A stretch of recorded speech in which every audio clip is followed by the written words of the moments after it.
Today, we will discuss JetBrains AI and GitHub Copilot. Both tools aim to enhance developer productivity by automating tasks, offering smart suggestions, and minimizing coding time.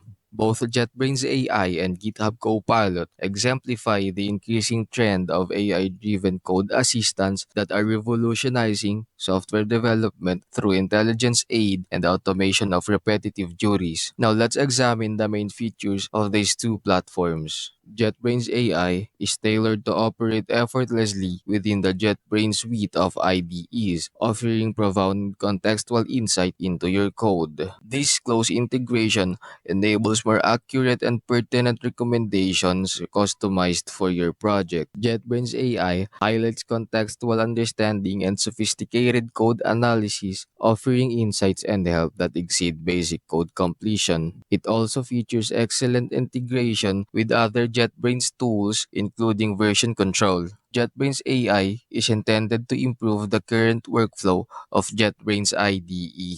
Copilot is recognized for its broad assistance with numerous programming languages and its compatibility with different IDEs, especially VS Code. This renders it a flexible instrument for developers operating on various platforms and technologies. It's outstanding at producing code snippets and even complete functions, taking into account the context and comments. It is especially effective at delivering quick code recommendations, speeding up the coding workflow. Copilot has been trained on a vast collection of public code repositories, allowing it to deliver pertinent and precise suggestions. All in all, GitHub Copilot is a versatile and widely compatible code generation tool, while JetBrains AI offers a more deeply integrated and context aware experience within JetBrains IDE ecosystem.